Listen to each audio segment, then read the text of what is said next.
চট্টগ্রামের লালদিঘির সেই জব্বারের বলি খেলার 116তম আসরে আপনাদের স্বাগত।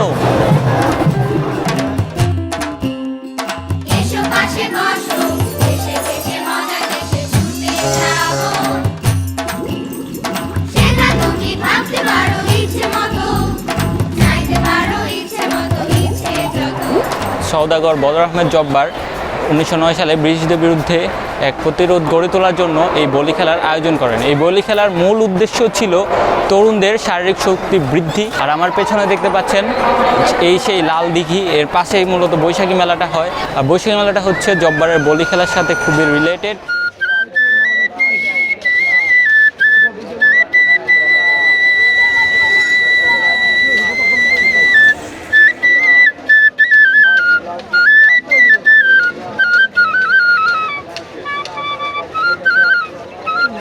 এটা আমার দেখা ওয়ান অফ দ্য বেস্ট বৈশাখী মেলা, আর এসে খুবই ভালো লাগতেছে। চলেন এক্সপ্লোর করি। এখানে আসলে প্রচুর গ্যাদারিং আর জিনিসপত্র পরিমাণ অনেক বেশি, সবাই দেখতেছে কিনতেছে। এখানে হইতেছে মাটির জিনিসের পাশাপাশি আসলে আরও অনেক কিছু পাওয়া যাইতেছে, যেমন এই যে আপনারা নিচে দেখতে পাচ্ছেন মেনলি মুড়ি মুরকি যেটাকে বললে ওটা হইতেছে এখানে। প্লাস এদিকে আরও অনেকগুলা দোকান আছে যেগুলা খুবই নাইসলি বসছে। এখানে ট্যাপা পুতুল থেকে শুরু করে সব ধরনের জিনিসই আছে অ্যাকচুয়ালি। আর এখানকার ডিজাইনগুলো আসলে খুবই নাইস। আমি আপনাদের কিছু দেখাই। এই যে এটা কি কলমদানি? এটা হচ্ছে মেনলি কলমদানি। আমি ভাবছিলাম কাপ, বাট এখানে ফাঁকা। এই যে যেটা আমরা ছোটোবেলায় মেলার মধ্যে দেখতাম বইয়ের মধ্যে, এই জিনিসটা অ্যাকচুয়ালি এখানে আছে, উঠছে। ভাই এখানে পুরাই ছোটোবেলার একটা ভাই বাসতেছে। এগুলো আসলে পুঁতির অনেকগুলা গলার মালা, হাত, সব ধরনের জিনিস আছে এখানে, মানে ছোট থেকে বড় সবার, ছেলে মেয়ে সবার জন্য আছে।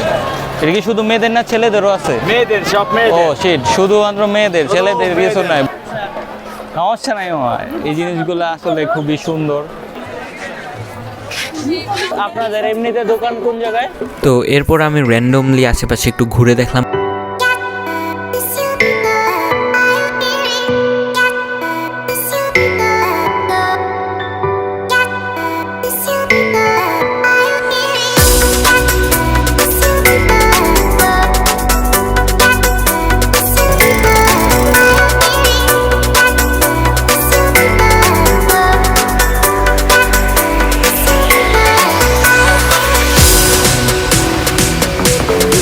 মেয়েদের একটা স্পেশাল জিনিস আছে, এই যে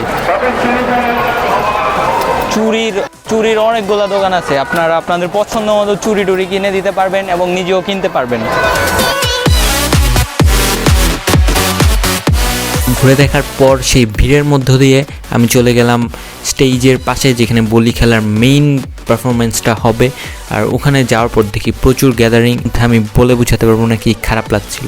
তাও আশেপাশে শত শত মানুষ এই বলি খেলা দেখতে আসছে। ফর দ্য ফার্স্ট টাইম আমি এক্সপিরিয়েন্স করলাম বলি খেলা। আর এটা হচ্ছে বাংলা ভার্সন অফ WWE, যেটা টিভিতে আপনারা দেখেন, ওটার বাংলা ভার্সন। আর ওখানে চ্যাম্পিয়ন হয়েছিল কুমিল্লার বাঘা শরীফ, যে কুমিল্লা থেকে আসছে। কুমিল্লার মানুষ অনেক শক্তিশালী। আচ্ছা যাই হোক, তারপর আমরা খেলা শেষ করে আবার ক্রাউডের মধ্য দিয়ে দৌড়াতে গেলাম ট্রেনের মধ্যে। আমরা লিটারালি 1 ঘন্টা ট্রেন লেট করার পর এখন ট্রেনে করে যাইতেছি ক্যাম্পাসে।